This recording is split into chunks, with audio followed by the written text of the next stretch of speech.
Started here. Hello, everyone. Let me change my name here from INC to my real name. And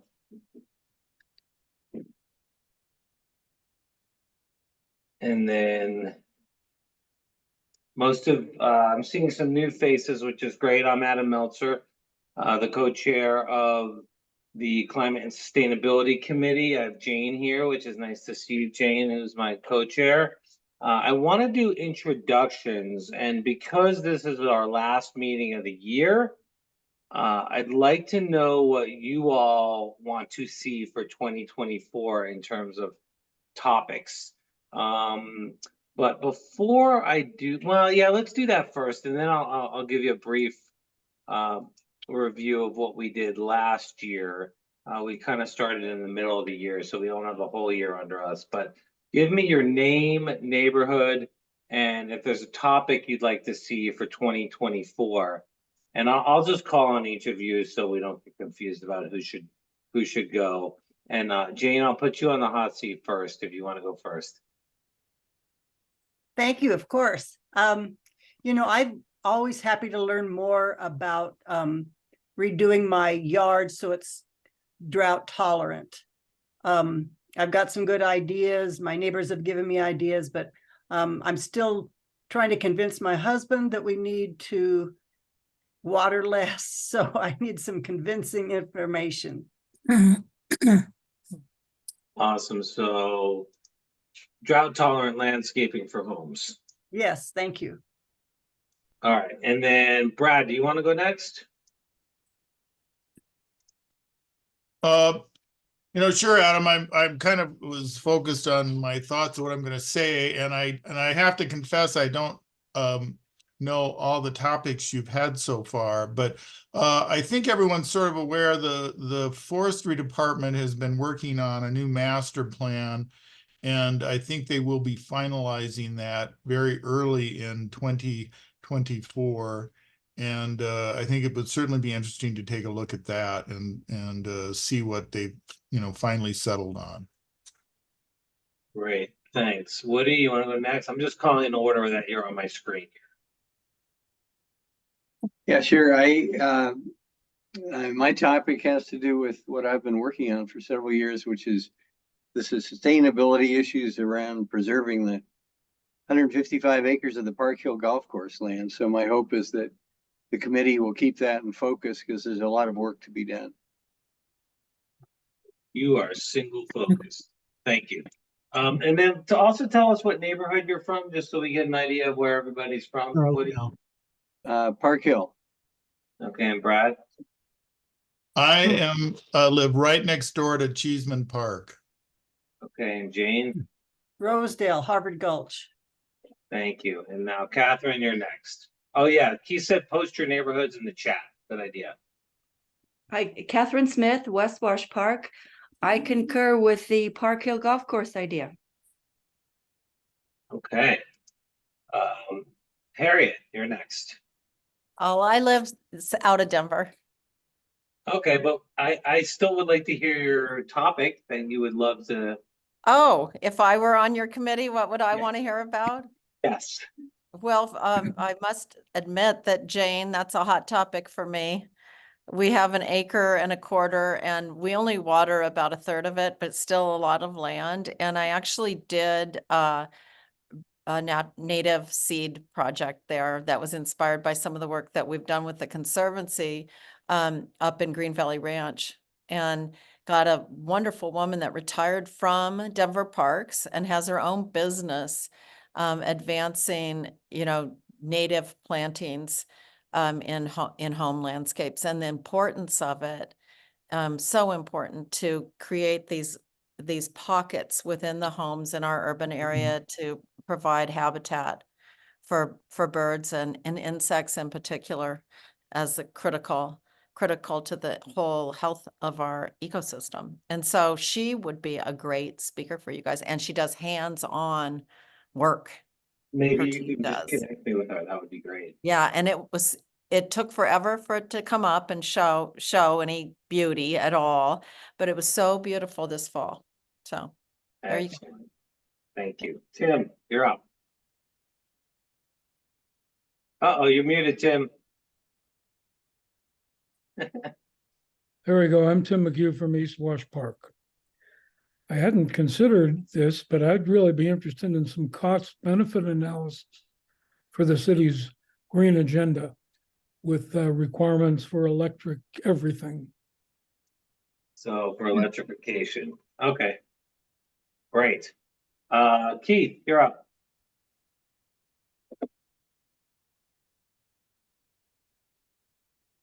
Hi, thanks. I'm Keith from Sloan's Lake. I guess I would be interested in, I'm sorry, what? No, I think that was just someone. Oh, okay. Go on. I would be interested in, this committee, finding out, more about what the CASR office is actually doing.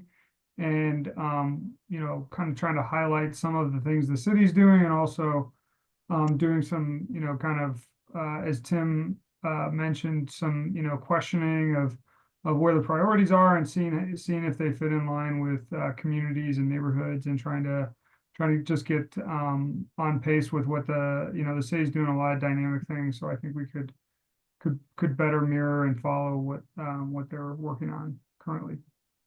Awesome. All right. Shane, you're up next. Hi, I'm Shane Sutherland. I'm from Park Hill.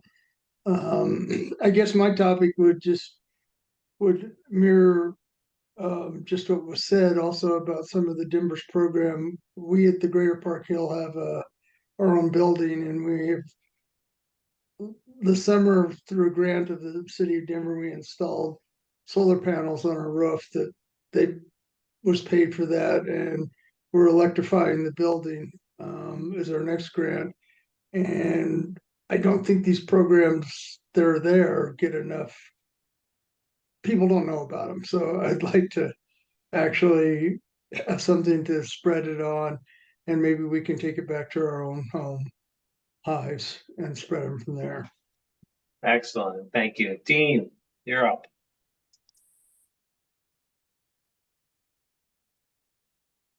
Sorry.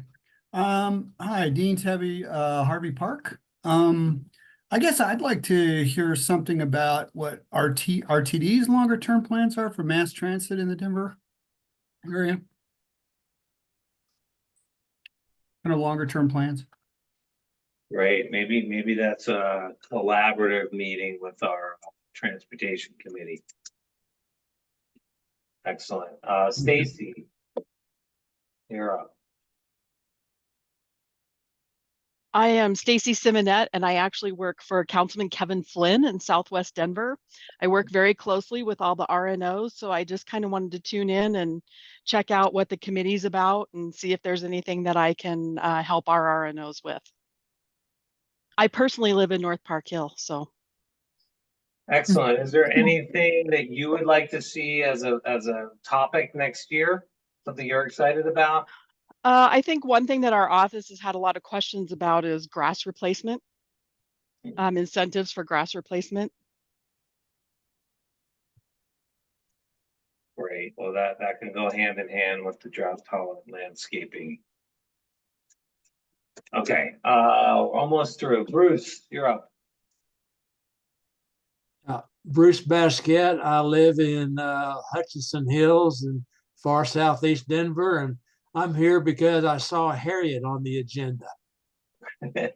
Excellent. Is there a topic you're passionate about that you would like to hear or learn more about? I don't have any idea at this point. All right, perfect. More conservancy would be fine with me, though. Excellent. All right, we got a fan here. Kevin, you're up.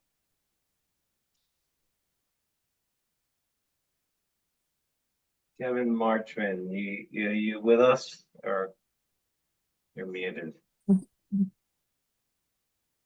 right, maybe we'll come back to you. Jody. I live in the Polo Grounds, and you've touched on many of the things that I would be interested in.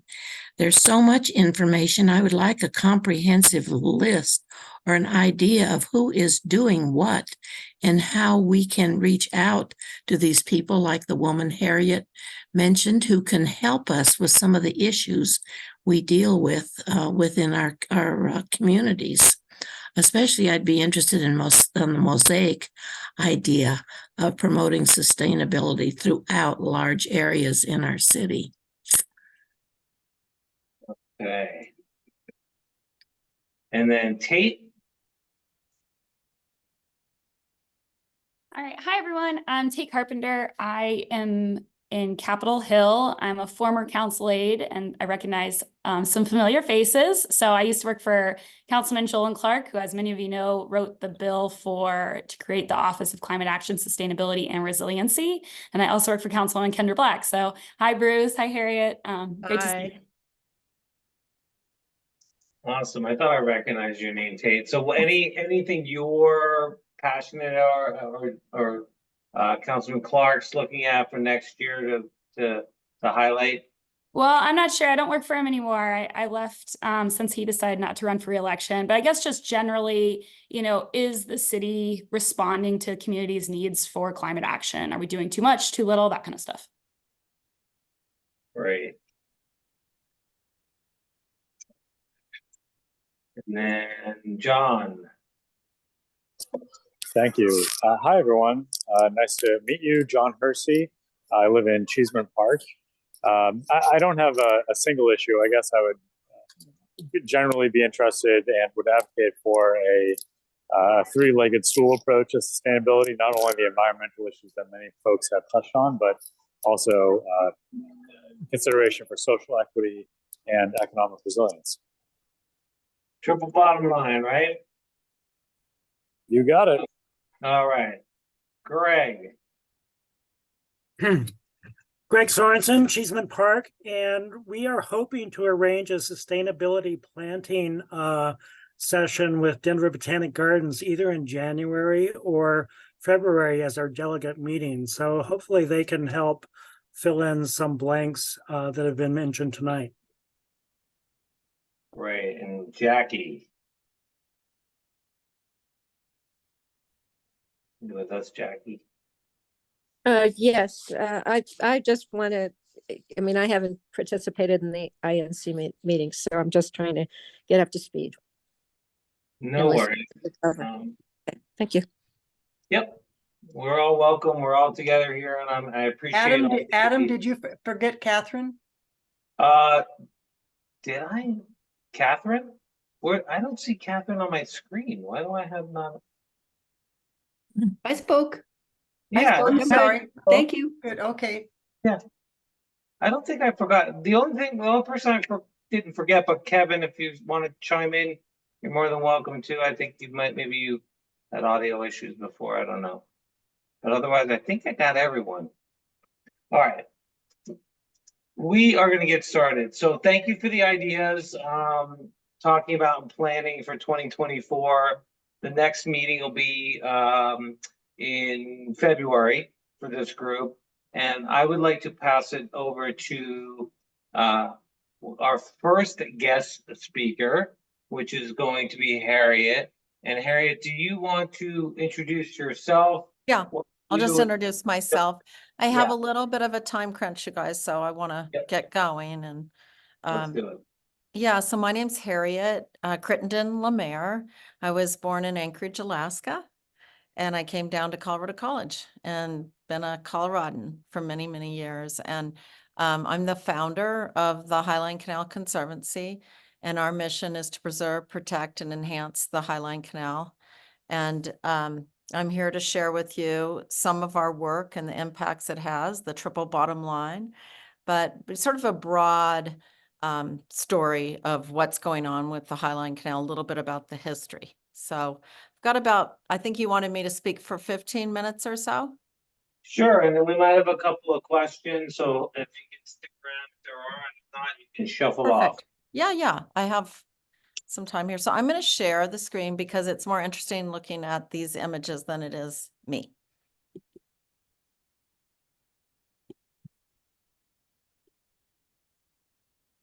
So Let me get myself operating this thing properly. Been good. I can see it. Whoops. Can you see it, you guys? Yep. Terrific. So I can't see hands or anything, but I assume that first of all, I have some friends. We have some friends on the video, but many of you have been on the Highline Canal, and if not, you've heard of it. The Highline Canal is really a landmark of our agricultural history, that it's outlived its useful life for its owners, Denver Water. It was built back in the 1880s as a means of delivering irrigation waters to farmers after the gold rush. It's one of the longest and deepest canals built in the West. And it starts up in Waterton Canyon, where there's a diversion structure that diverts the water into a flume and then takes it down to the base, down where you sort of park by Waterton Canyon when you climb up. And from there, it is all a hand dug, I have to emphasize, channel that was built to bring this water. And you just have to be amazed when you see the reach of this canal and really what it means to a community to be able to preserve a 71-mile, 860-acre piece of land that traverses 11 distinct communities, distinct governmental jurisdictions, and hundreds of communities with their backyards of many, many homes and many multifamily homes backing up to this old canal. So our goal is to preserve it as a legacy greenway and enhance it as such. We have 340,000 residents living within 1 mile of the canal, and trail counts last year had us at over 1 million users. Here's an image of people digging the old canal. It was completed in 1883. It was acquired by Denver Water in around 1924. It passed through the hands of the city and county of Denver, for all you Denverites, for a short time. And then Denver Water started to see that people wanted to get on it. If any of you grew up in this area, which you probably did, you probably were some of our floaters and people that snuck onto the canal and enjoyed it back then. So Denver Water created lease agreements with the local jurisdictions to allow them to care for the trail and allow public access out on the canal. But it's been inconsistently cared for and not protected for many, many years now. And it's outliving its historic use. 60 to 80% of the water that Denver Water would put in it back in the day would evaporate or leak out before it reached a paying water customer. So it was not a smart investment, not defensible for a water utility to be wasting water like that.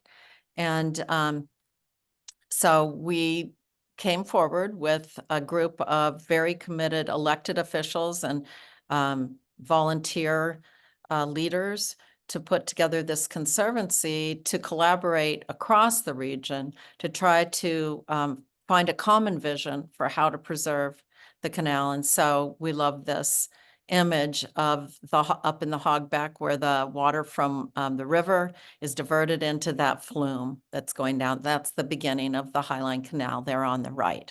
And so it's wood. When you walk up Waterton Canyon, you need to look for that. It's hard to know that that's what you're going to see up there. So last century's infrastructure is this century's open space network. And so I'm going to tell you a little bit about the canals, just some fun facts. There's over 23,000 trees, over 6 inches in diameter. 160 bird species have been identified during the bird counts, over 25 mammal species, and 15 reptile species. The canal also holds some 40% of the total diversity of plant life in the state of Colorado can be found on native plant life can be found on the Highline Canal, along with a lot of wandering plants from people's yards. So you occasionally will even see daffodils that someone has planted along the Highline Canal, and a heck of a lot of weeds. So our mission is to preserve, protect, and enhance the 71-mile-long canal in partnership with the public. We created a management structure with the help of Arapahoe County, Denver Water, and all these governments. It's informal. in terms of it's not legally binding, but each of these governmental jurisdictions you see listed here have signed an agreement to participate, and they pay money of around $10,000 or $15,000 a year to participate in the Canal Collaborative. We're the backbone organization that is bringing these governments together, and we hold meetings almost every week at different levels. We hold meetings with stormwater managers. We hold meetings with tree experts. They're all representing the different governments. So it's a collaborative effort for the Highline. Through this collaboration, the Conservancy was asked to lead the planning for the Highline Canal, and we completed this community vision plan that you see here in 2016. That was the first time the community had ever been asked what they wanted for the future of the canal. People didn't even know the length of it. Many people didn't know who owned it. They just knew that they liked to use it in their backyard. In some communities, it was looked at as just an old ditch that was there for dumping. It was ignored and deserted. And so the community vision plan was a really important process. And we had over 5,000 different people attending meetings, which is pretty amazing to get.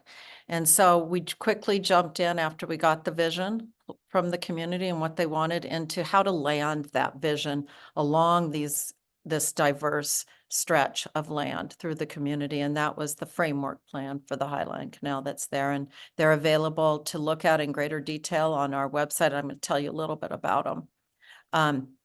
I don't think I'm going to be able to show this video because I didn't embed it properly. So I'm just going to go to my slides. So some of the highlights of the planning are access improvements.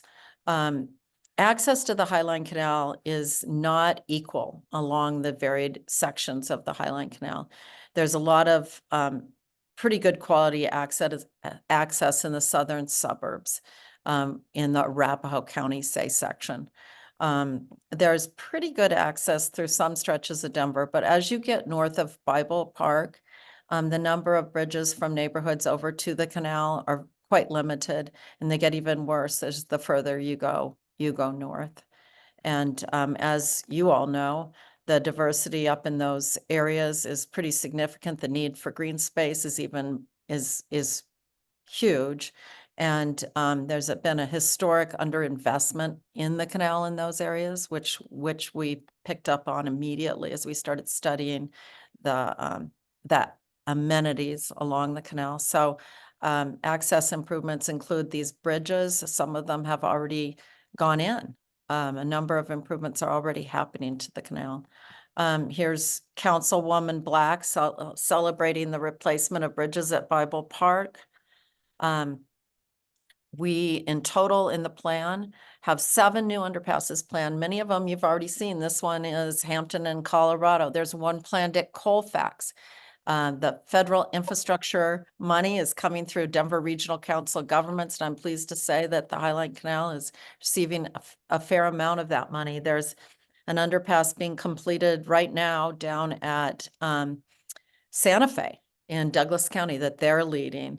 There's an underpass that was finished at Parker. There's one going in, unbelievable. You won't believe this.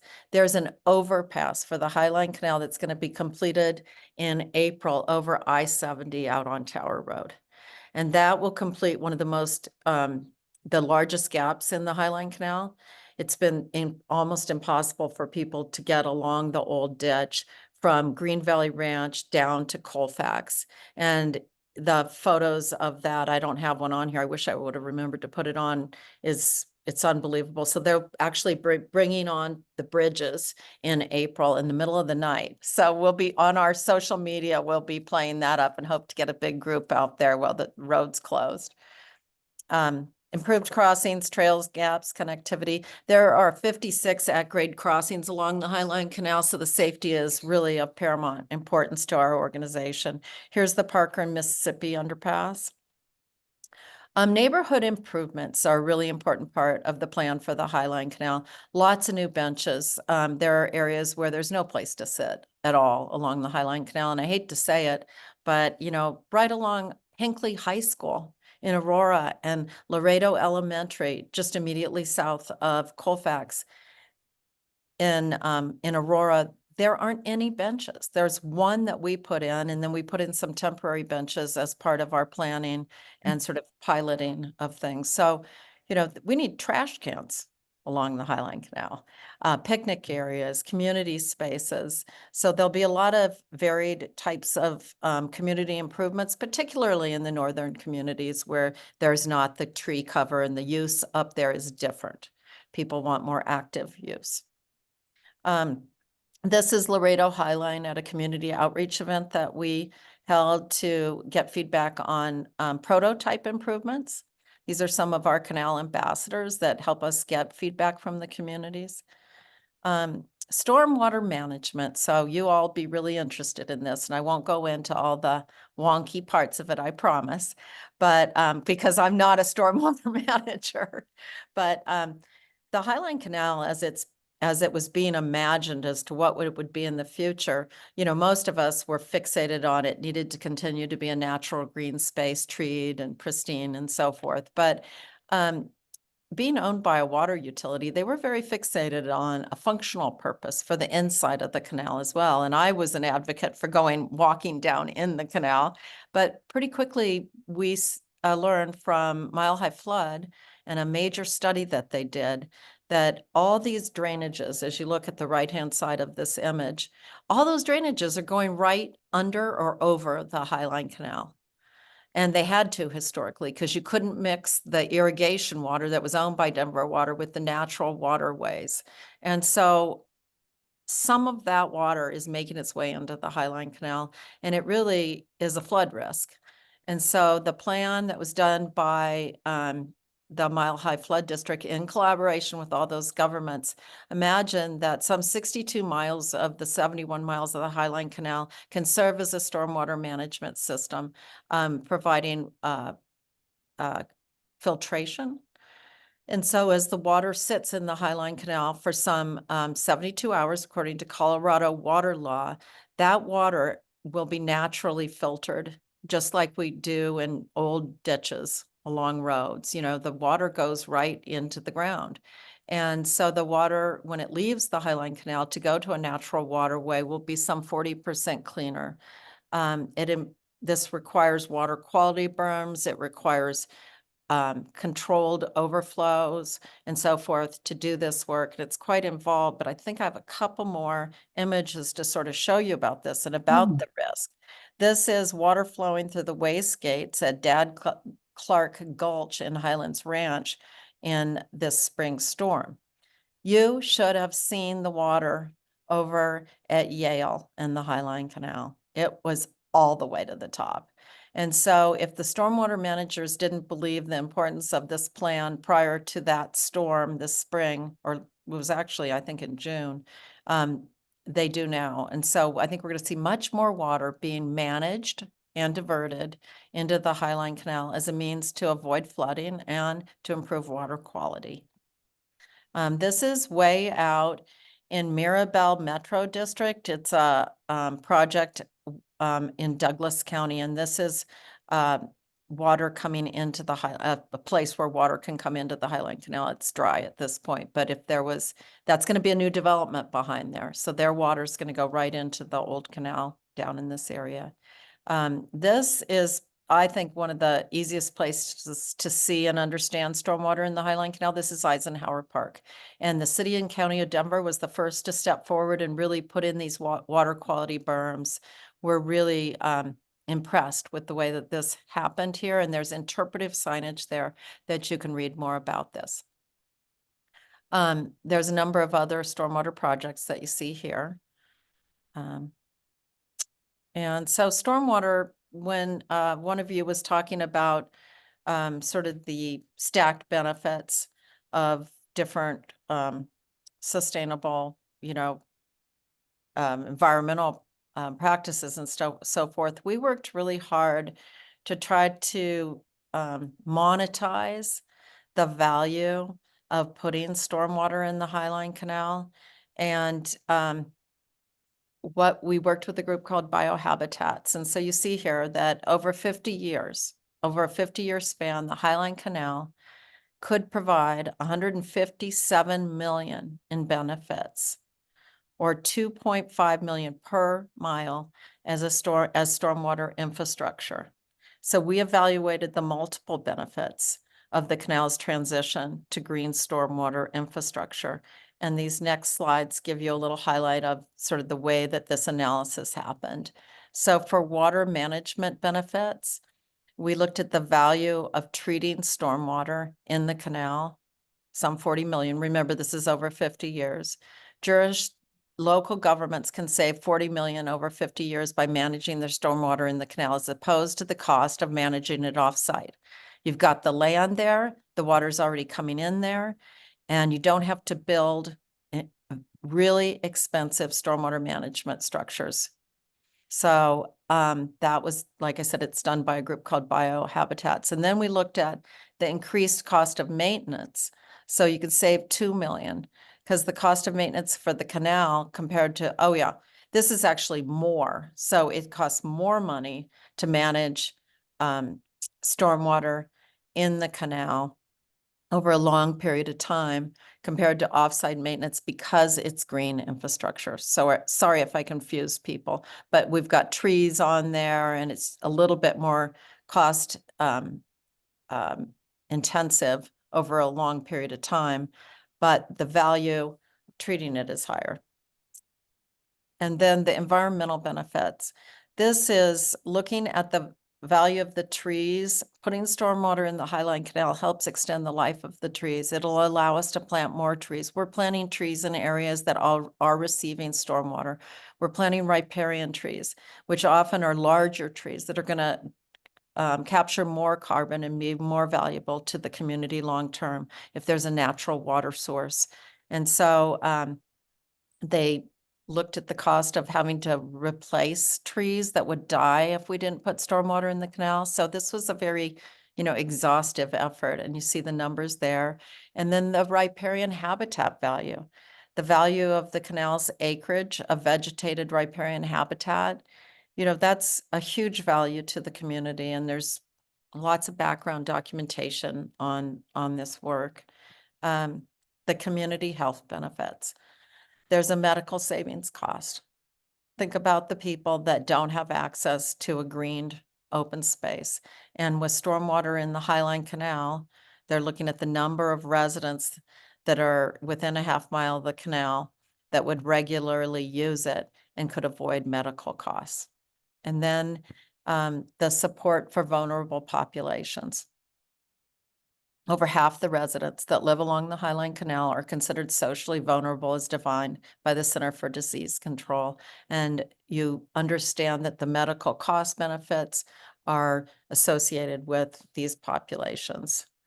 So that's a lot to digest, but it's an important way to try to put a monetary value on something that people want to say they don't want to do. You've got to oftentimes try to bring figures to it. And people question this, but we worked with local governmental representatives, and everyone agreed to explain this in this way. So back to the plan. There's 23,000 trees right now, but we'll be planting 3,000 new trees, different drought tolerant trees in the areas that aren't going to be receiving stormwater, and then riparian trees in the areas that will receive stormwater. There's people doing tree plantings. These are the types of trees for those of you that are interested. These are the xeric shade trees and the native riparian trees. And here's some samples of the trees. You can see the one on the right is a cottonwood, and it's planted down closer to the water source. This was an inventory that was done by the Botanic Gardens that I mentioned earlier. There's a lot of weeds too, if you see them there. We have the Mile High Youth Corps working on the Highline Canal to remove the Russian olive. We have tons of volunteer programs. I heard you mentioning this. We have a thing called the Canal Conservation Corps. We now have over 1,300 people working as volunteers along the Highline Canal, and a big chunk of them are doing this brush removal, trash cleanups, weed removals, plantings. We also have ambassadors that don't want to be out doing all that heavy work, that are tabling at conservancy events and community events, and even sitting out on the canal with the table explaining the work. We have office volunteers that come down and help me write thank you notes, and boards and committees. This is about the Canal Conservation Corps. I already mentioned that. Here's one of the groups of cleanups. This is a mother-daughter group. You could also do self-directed cleanups. This is a brush removal in Littleton. This is the independent cleanup program where we give you the materials and instructions and you go out yourself and clean up the canal. This year, this is last year's figure, we've already cleaned up, we've already collected over 10,000 pounds of trash this year. We do walking groups, birding adventures, nature play for kids, sort of pop-ups, and then we do bio blitzes to identify the plants. Either plants, animals, insects, whatever the bio blitz is going to be on. You can become a highliner. This is my favorite thing, and I'm almost finished. Hike, run, walk, roll, whatever you want, all 71 miles, and get a special medallion. But most important, go see this community along the Highline Canal. It's unbelievable. It's a celebration of the diversity of people and communities and ways that we live in this region. And it's quite a thing to do. We have books and guidebooks for how to do it. It doesn't cost you a thing. Great way to recreate and plan it over a period of time. So anyway, that's my presentation, and I'm happy to answer some questions. I'm sorry it was a little complex there with that stacked benefit analysis. Awesome. Thanks, Harriet. Yeah. I think I have a question, but I'll take Dean's question first. He said, are the facilities along the canal provided by various jurisdictions? And does it, what is this thing about? Hold on. And does the Conservancy have any interest in getting more added? Sorry, what? I'm sorry, I didn't understand. Are the facilities, the water, restrooms, if there are any along the canal, provided by various jurisdictions? Yeah, there are some bathrooms along the Highline Canal. They're mostly in the southern stretches. There needs to be more. People these days are pretty anxious about putting in bathrooms. They have to be monitored and everything. We direct people in our map and guide to adjacent parks. There are a lot of adjacent parks next to the Highline Canal, but we are planning a number of additional restrooms. Yeah, it's a good question. You see a lot of runners having to use the facilities in the bushes. Yeah. Do you have the Highliner link that you could put in the chat, how to become a Highliner? Yeah, hold on. That'd be awesome. And if I think we should plan a full, is it possible to ride the full 71 miles? And can we plan something like that for the summer? Yeah, you guys could bike the whole canal. Yeah, because I went 3 weekends ago or 4 weekends ago. Rode about 30 miles of it. That's impressive. Yeah, it was all in one day. What's that? All in one day. Oh yeah. No, we did a 54-mile ride, but only 30 of it was of the canal. Cool. It was super nice. I was really impressed. Yeah. There's a long ways to go, but we're so lucky as a community that Denver Water's putting the canal forward. They're going to protect it forever as green space. And that's incredibly important. We're so lucky. Awesome. Well, last call for questions. Does anybody want to unmute and ask Harriet a question? Hey, I'll jump in, Adam. This is Brad Cameron. And Harriet, kind of a two-part question. Back in the day when this was started and everything, was the ownership of the property, was that in fee title to Denver Water? I know often ditches and canals simply have easements. And so I'm curious about it, what historically the ownership of the canal was. Yeah. and its length. It was And then initially, the second part is kind of oh. what's happened to that. Is Yeah. it getting sold off to the governmental entities or what? Yeah, good question. The Denver Water bought it from a group of, well, they bought it from the city and county of Denver, who got the Highline Canal from a group of what I guess I would call speculative water, developers. They were actually a British company, and they owned it. So it's fee title. They own the Highline Canal, Denver Water does. And I will give you a highlight that Denver Water plans to permanently protect the Highline Canal. Conservancy will be involved in that protection. It's not finished yet, so I don't want to, tell too much, but that's an incredible gift. So when it happens, and when you see this in the news, be sure to thank Denver Water. That doesn't happen all the time with a utility being willing to permanently protect something as open space that they could have in their in their own hands to sell off. The local governmental jurisdictions are engaged in conversations with Denver Water also about owning their sections of the canal. So it's with the counties. The conversations are going on with the counties. So your county, city and county of Denver is in conversation. And we hope that in sometime, maybe in Q2, Q3, Q4 of next year, that we'll have the Highline Canal in a permanent place as a park space for our region. And Denver Water will stay involved. They may have future waterworks purposes still within the Highline Canal. So I think the local governments will invest a lot more money in the Highline Canal if they have an ownership interest in it. Okay, So that's kind of not quite the whole story, but that's all I can give. Yeah. Yeah, and I was gonna ask you for a short answer to the next question. Okay. And then set you free. Okay. Bruce asked, there's a major break at Plum Creek, and he doesn't, and I don't know the status way. I can answer that pretty quickly, Bruce. So yeah, the final gap in the Highline Canal is Plum Creek, which is down off of Santa Fe in Douglas County, right next to Chatfield, back in there.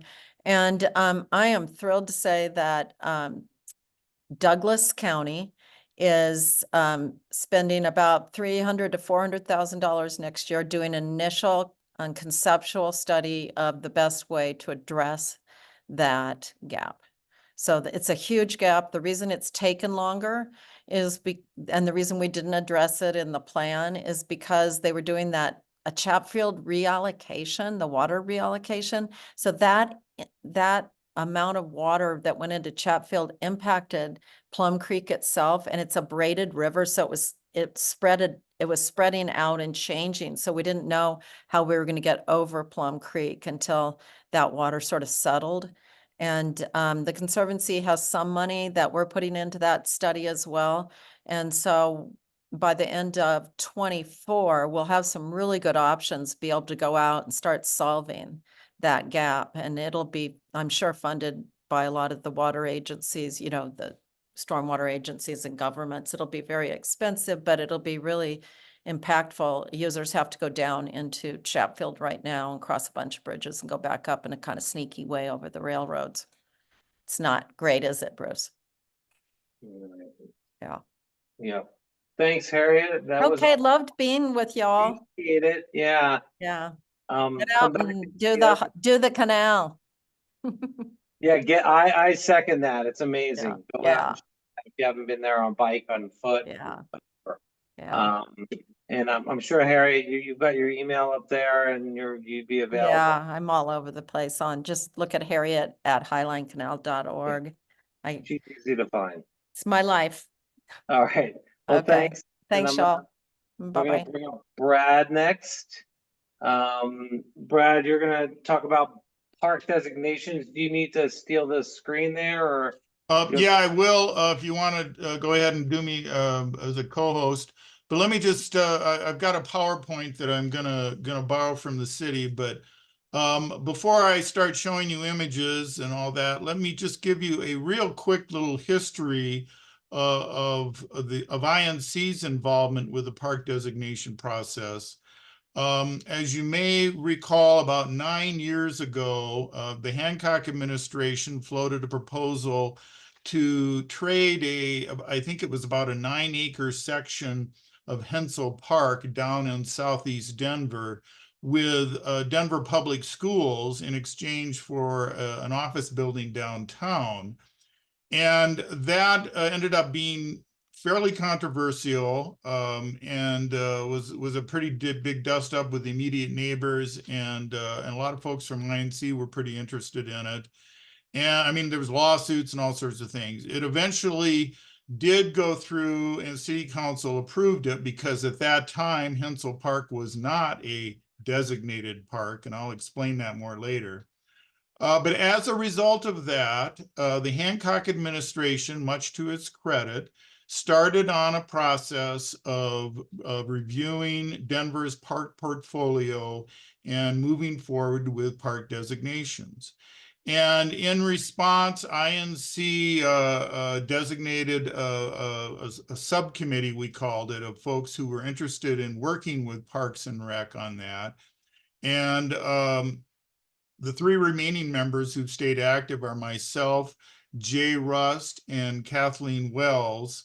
And so we have been in a committee that has periodically met with Denver Parks and Recreation, primarily Scott Gilmore, and talk about park designations. Now, if you, am I a co-host? Am I able to share my screen here?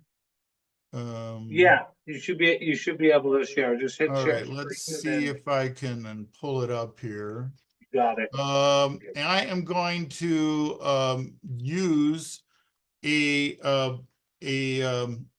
PowerPoint from Denver Parks and Recreation to sort of explain and go through things.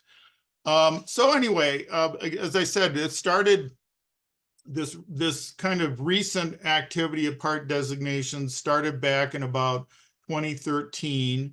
And at that point in time, the estimate was only about 68% of Denver's park system was designated.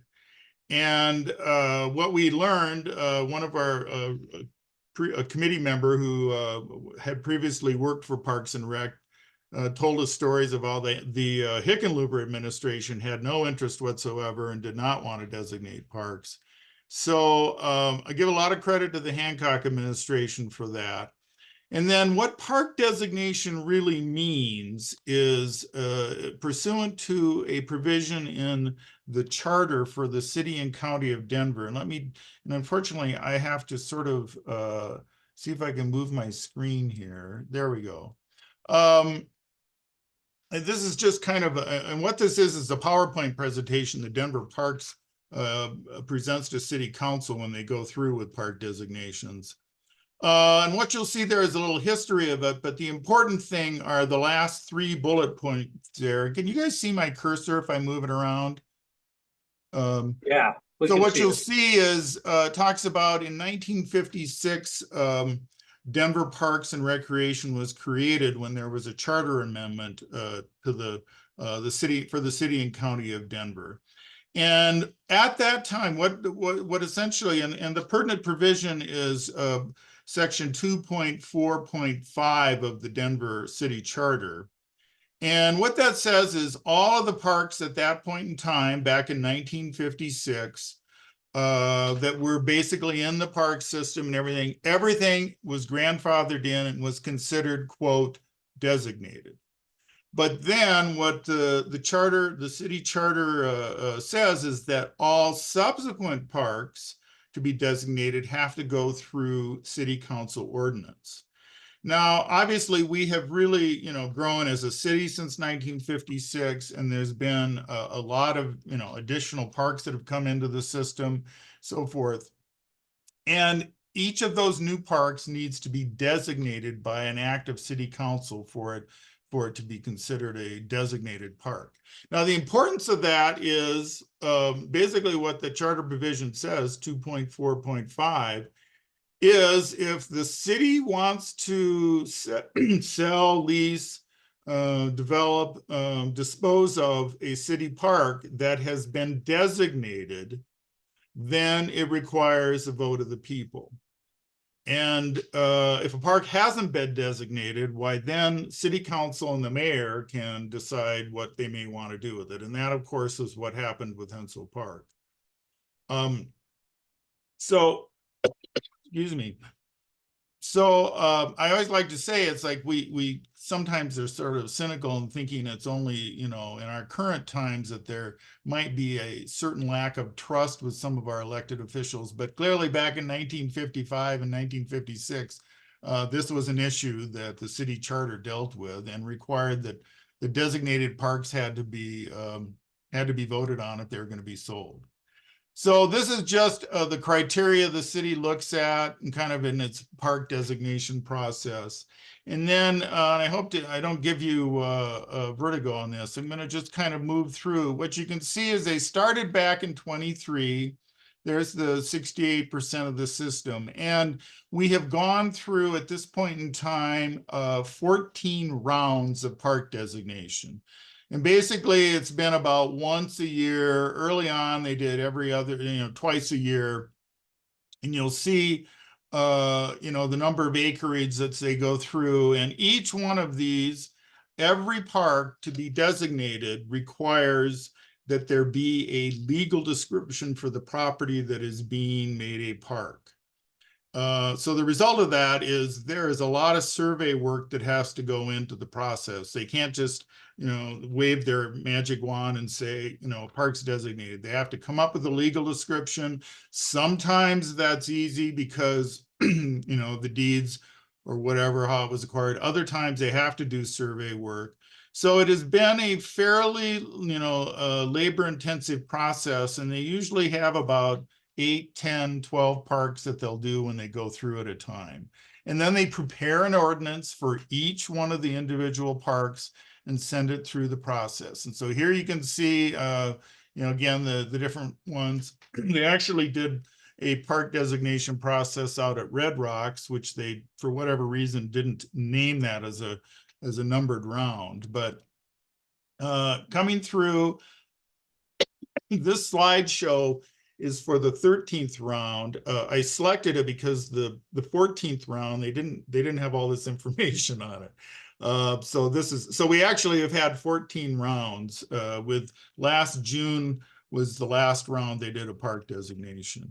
Now I'm going to go through this. This is just their maintenance district, but the interesting thing I want to get to, this is the map the city has, pretty current, that shows the park designation status of the Denver park portfolio. And as you can see, the green are designated parks, the red are not, are non-designated. And then we've got these things that are in blue where some of it may be designated, some of it isn't.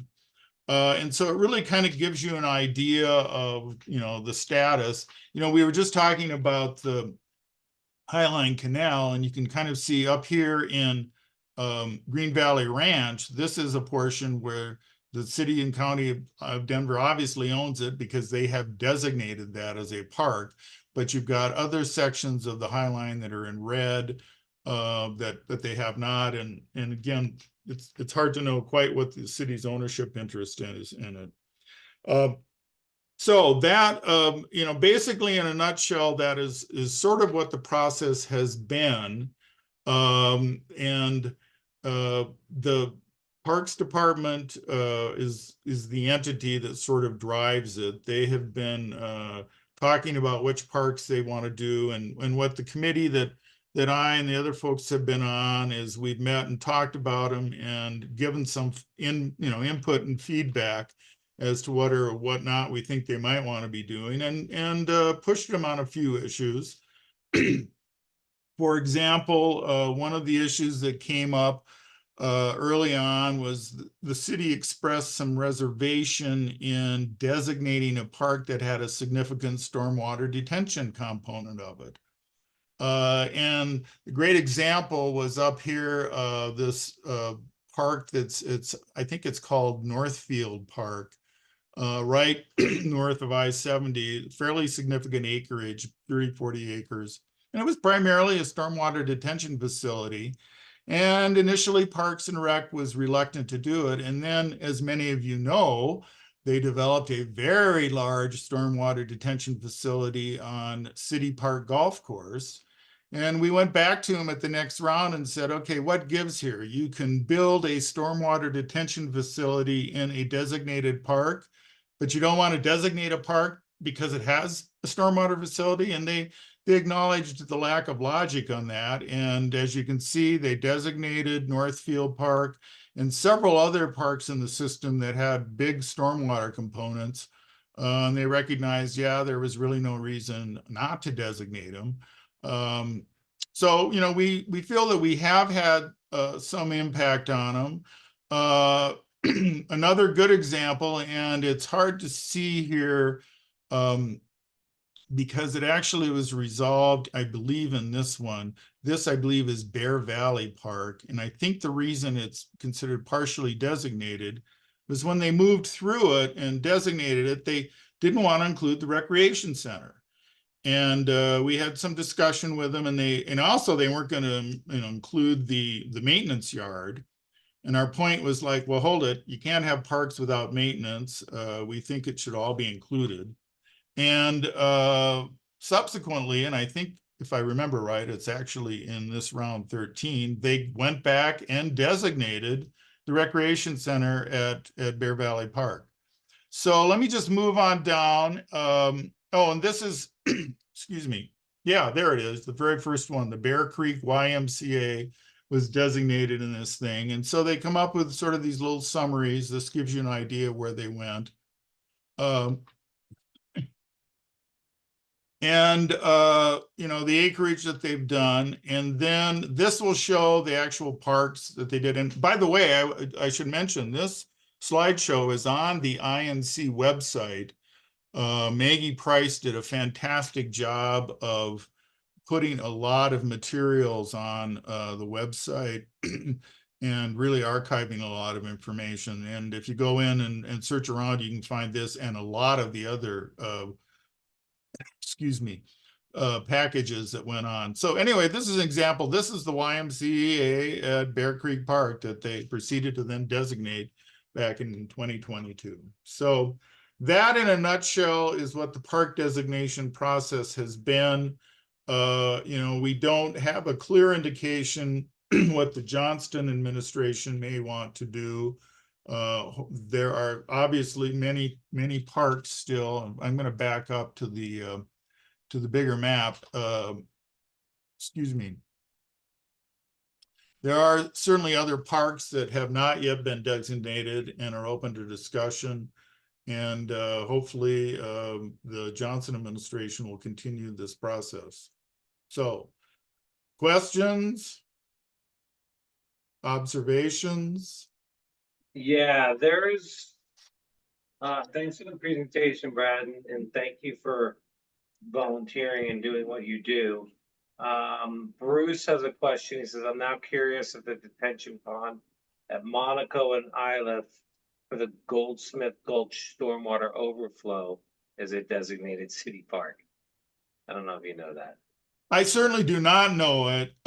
There is a very long list of parks. The city's compiled, a list that shows their designation status. And again, I'm pretty sure that Maggie has put, has put these sorts of lists on the INC website. The thing that is a little maddening with the compilation the city put together is it's very difficult to kind of go through. You really have to go through 7 to 8 pages looking line by line to find some of the parks. They didn't do it by alphabet. They didn't do it by region. It's really a hodgepodge. A lot of it is just based on the designation status. So I don't know particularly if that is a designated park or not. And I don't know if you can, and again, where was the location, Adam, that you mentioned? Where was it at? Monaco and Islet. Again, the map is not the best, but I think we're probably talking down in here somewhere. So it's really hard to say. And, you know, the question might be whether it is even a Denver park. You know, a lot of times these small stormwater detention things are not necessarily the cities. So I don't know is the answer. Okay, and I did just put a link in there to the INC website where the 2022 new park designations are. Stacy has a question. Stacy, go ahead. Actually, it's a comment. I just thought I would mention that they are the red parks down in southwest Denver in our council district. They are getting ready to designate that land. That is happening. So the Johnson administration is moving forward with that. I just thought I'd throw that out there. Fantastic. And Brad, can you take a minute and just tell us what the benefit of being designated is? Well, if the city decides they would like to sell, lease, develop, that sort of thing on a city park, if the park's been designated, it requires a vote of the people. That's it, plain and simple. Perfect, thanks. Designation doesn't mean it's, you know, managed necessarily all that different than any of the other parks or whatever, but it's the single thing is a vote of the people is required if the city wants to dispose of it. Okay, great. Last call for any questions for Brad. All right, cool. Well, all right, thank you very much. We're gonna go now from the macro to the micro. And we're gonna go to Woody. We've heard about the entire Highline Canal. We've heard about the city of Denver parks. Now we're gonna talk about one specific area in Park Hill. So I'll pass it over to you, Woody. I don't know if you have a presentation or not, but you should be able to share your screen. There you go. Great. Hi, everybody. Yeah, I'm Woody Garnsey. I live in Park Hill. And I've been asked in the context of this sustainability discussion to talk briefly about the future of the 155 acres of the Park Hill Golf Course land that is protected by the unique city-owned conservation easement that Denver taxpayers purchased in 1997 during the Webb administration. And I'd just like to start, I mean, this beautiful drone picture gives you a good sense of what this land is. A lot of people probably know about it because this has been a topic of conversation for the last few years, particularly citywide. But this is a beautiful drone shot looking west, obviously, toward downtown. It gives you a feel of just what we're talking about. And I'd now like to, let's see if I can hopefully get to the next slide. Just to orient everybody, this probably isn't necessary, but here's the Park Hill Golf Course land. Here's Colorado Boulevard. Interstate 70 goes just north of the light rail, goes out to DIA right along here. This is Smith Road. What's important about this, our argument throughout all the long fight on this has been to build around the land, not on it. It's protected by a perpetual conservation easement owned by the city. This parcel right here is important because it's 6.7 acres owned by the Urban Land Conservancy, just north of the Park Hill Golf Course land. That land is being planned for a affordable housing development, just like what we've been talking about being needed in the area outside the parkland. They're looking at about 700 affordable house units that a Tennessee developer is working on that hopefully will break ground in 2025. All these yellow markings here indicate properties that we've identified, 36 acres of land here that have been purchased by two different development groups. Around the light rail station, which is right where this marker is, right now my cursor is. And again, our argument has been, this is going to be a massively developed, dense area all the way over to Rhino at some point in the next many, many years. And the people who are going to live and work there will really need this area of the Park Hill Golf Course land as open space and recreation. Let me go back up here just for a minute for this slide. Just real quickly, a few details that some people may not know about. The land is currently owned by a developer named Westside Investment Partners. They purchased the land in 2019, subject to the conservation easement, but with plans to try to break the easement and develop a significant mixed residential and commercial development project on this beautiful open space land. What is the conservation easement? Well, the easement is governed and created under Colorado state law. The conservation purposes of this easement are open space and recreation, and the golf course use is a permitted use under the easement that's consistent with the conservation purposes. The current status of the land is that Westside closed the golf course in early 2020, and that was in connection with the construction of, Brad referred to the Platte to Park Hill stormwater drainage project in City Park. The city has taken it's actually not shown in this picture, but the northeast 25 acres of that land are part of that new stormwater detention project. It's actually up where the cursor is here in this picture. So that construction required the golf course to close. And despite having received several $1 million from the city that was earmarked for restoring the golf course, on completion of the stormwater drainage project, Westside has chosen not to reopen the course and not to fulfill maintenance obligations that it has regarding the park land under an agreement with the city entered into in 2019.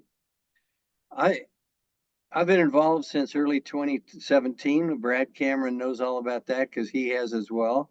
And we have a grassroots citizens group called Save Open Space Denver that's been fighting to preserve the conservation easement in the land's open space and ultimately to have the city purchase the land for a fabulous new designated regional park. And now you know what the term designated means. We, in 2021, had a big citywide ballot fight over, people might remember 301 and 302. Citizens presented 301, which basically parrots the language in the charter that Brad was talking about, that now requires that before a city-owned conservation easement can be broken, it needs a citywide vote, just like the protection given to city-owned parks. Our goal is to get this to become another green block on Brad's map that he just showed. We've had 2 citywide ballot measures in 2021, and more recently in the last election, there was a referred question 2.0 ballot measure, which was presented by the city and the developer pursuant to the passage of 301. And that was overwhelmingly defeated on April 4th. And the voters, for the 3rd time, registered their opinions on what they want to happen to this land. What we're advocating is to use the monies that are set aside by the Measure 2A sales tax that we all passed, we approved back in 2018, which is designed for acquisition of parkland and maintenance of parkland. And this park, as you can see, really could be a turnkey park out of the blocks. It already has paths, and over a period of time, as money is available, wonderful amenities could be added to this park. Just want to show you a few other gorgeous pictures that give you a sense of why this is an important piece of open space that needs to be preserved.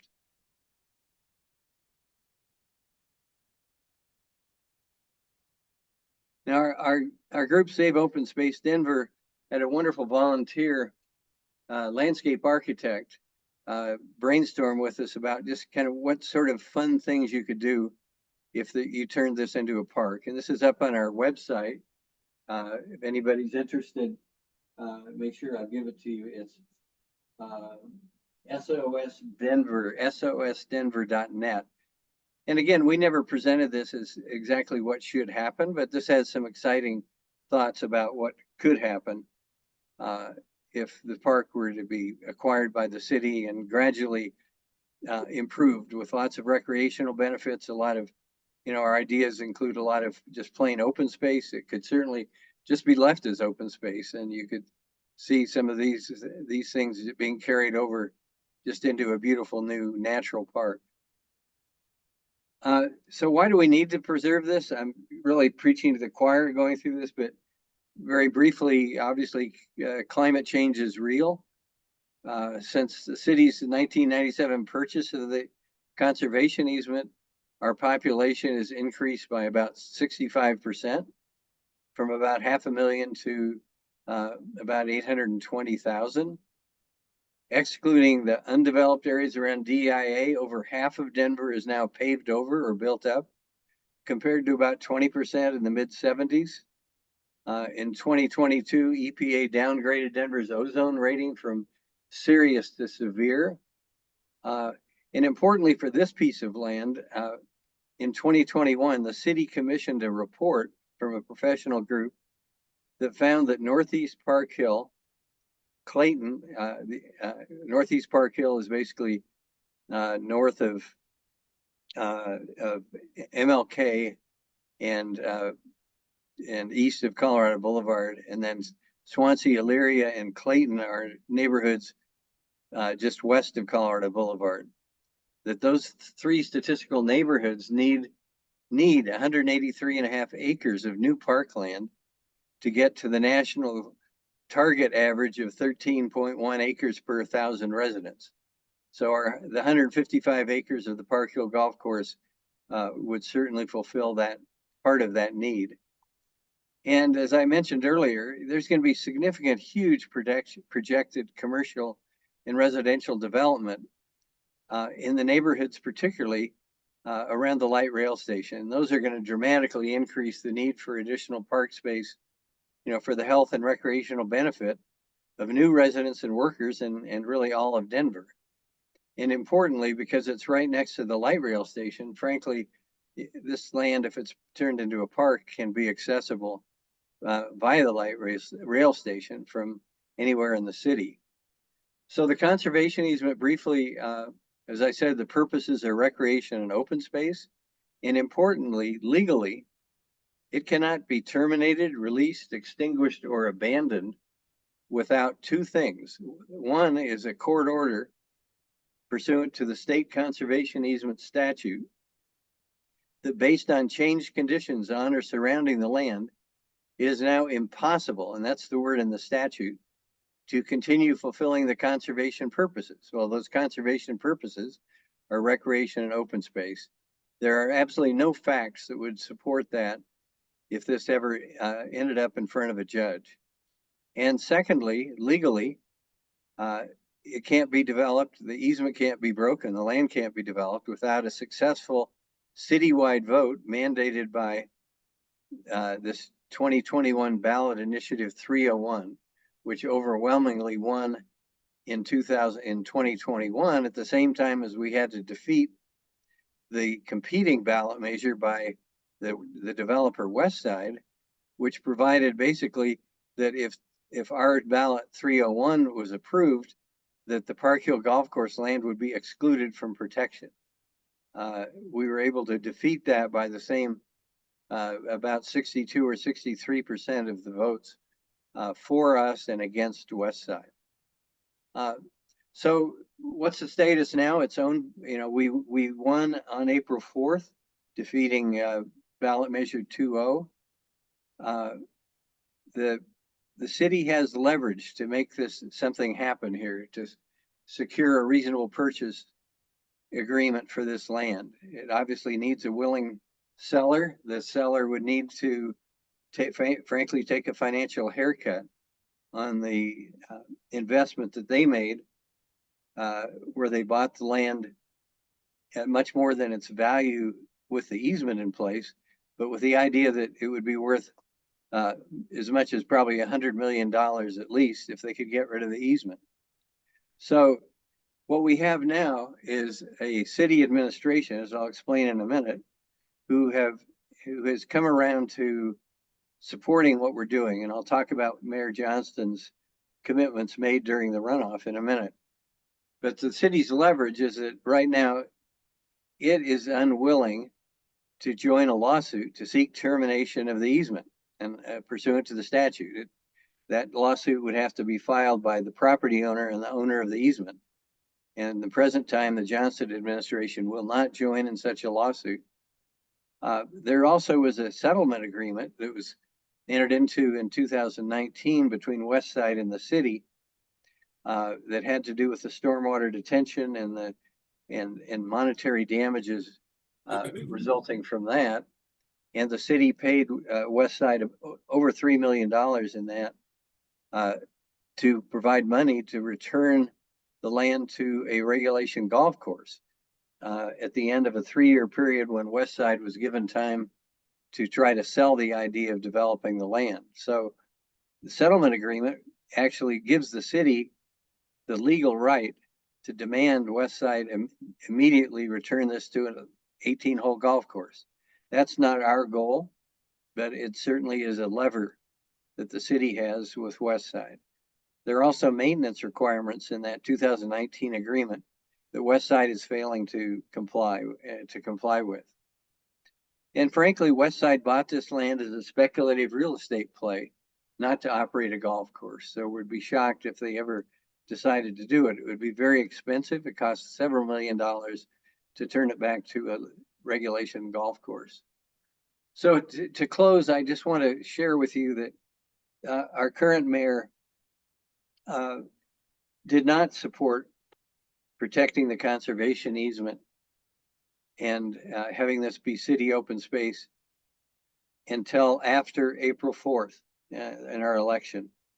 And a few days after the election on April 4th, where we overwhelmingly defeated Measure CO, or Measure 2O, we got calls both from Kelly Brough and Mike Johnston because they realized that they were going against the grain of what the city voters wanted. And Mike Johnston was given a document we prepared at Save Open Space Denver, which was a statement of position on all the important issues. And this slide, I'll just read real quickly, gives you in Mike Johnston's words, the promises he made to us in the runoff period. I think we actually got this document in early May. And he said he will honor and respect both the spirit and letter of the conservation easement to provide open space and recreation. Denver voters have twice, actually it was 3 times, made clear that the easement represents an important commitment to open space, greenery, and recreation in a rapidly growing city where we need more of all 3. He said he agreed that the easement only allows for open space and recreation. And as mayor, I will push hard for a solution that delivers a world-class park and open space that is open to the public. And thirdly, I will use city resources under 2A, that's the sales tax measure that, by the way, Jolon Clark was the spearhead on that as city council member, to facilitate converting the current land into a public park at a fair market value. And he believes that this would be a better outcome than reverting it to being used primarily for golf. So we're optimistic. We had a hostile city administration under the Hancock regime. Frankly, Mayor Hancock made promises to this developer that the city would do whatever they could to help this an outcome that would break the easement and open this land up to development. And sadly, they spent about probably nearly 1.5 million taxpayer dollars on a phony planning process run by the Community Planning and Development Department that was repudiated on April 4th. So anyhow, those are my thoughts. I'm happy to try to answer questions. Right now, nothing, frankly, is happening. The next step, we're going to ask After the April 4th election, City Council did return the zoning back to open space and recreation. It had been zoned for multi-use residential and commercial development by City Council as part of the development plan. And that was done at the end of January this year. City Council returned the zoning to what it was before in June of this year, before the new administration took place. There's a small area plan that was approved by City Council that was a development plan, and we're asking City Council to repeal that so it goes back to having no small area plan. And frankly, the next step is to get the Johnson administration to follow through on the promises that the mayor made to us back in May. So I'd be happy to answer any questions you might have, and thanks for a little bit of time. I know I'm preaching to the choir. I know a lot of the names on this call, and I hope we can keep our energy and focus so that we can add this 155 acres of green to the maps that Brad was showing us about designated parkland in Denver. And Woody, this is Brad. I just wanted to jump in and just remind folks, when the mayor was at the November INC delegate meeting, I asked him what was going on regarding Park Hill Golf Course. And in essence, he responded and said that the city was in a process of doing appraisals of the property. Didn't say much more than that, but certainly indicated that there were appraisals in the works. So that was at the November INC meeting. That's a critical thing. What we have is a document that we got in a CORA request, an open records request, was an appraisal done in 2018 by the city of the land with the easement in place. And that appraisal came out at about $2.9 million. That appraisal needs to be updated, and that would be the guiding light for negotiations between the city and the developer owner for what could be reasonably paid, because the city can't pay more than the fair market value. So Woody, there was a question about the status of the trees and the landscaping in the park. Are those trees intact? Are they healthy? Are they dying? Will they have to be all replaced? Do you know anything about that?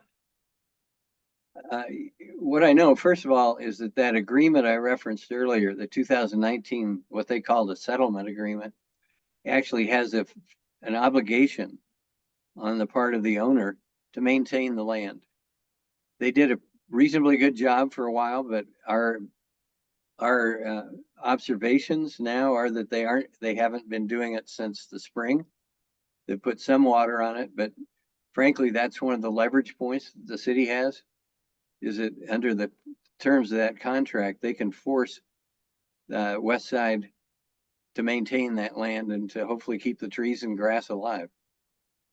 But the short answer is that what they did after the April 4th election, frankly, out of pique, is they spent a lot of money putting an 8-foot wire fence around the entire property. It had previously not been fenced off to the public. And now it is closed to any public use. Okay. And then we're almost out of time, but I did put your website in the meeting chat. Is there any call for help, any volunteers needed, anything you want to mention about the effort going forward? Nothing immediately, Adam. What we are looking at is right now we're talking to city council. Our little group is talking to members of city council to get their support on getting the small area plan. And if things don't start moving along in a public way in the early part of next year, we'll be starting a full court press to try to push the administration to do what it promised. So if anybody who's not getting our emails, we have a pretty big email list. If anybody on this call would like to be getting our emails. That's how we communicate with our supporters, and we'll be definitely reaching out to our supporter group, as we get into next year. Awesome. And there's one last question from Keith. Is there any discussion of recruiting large donors to help with implementing any of this in terms of paying for both the land and developing the park? Keith, that's something I want to talk with you about, offline. We're hopefully going to get together, but with it, just real quickly, we have reached out to a lot of environmental groups over the last few years to try get them publicly to support us.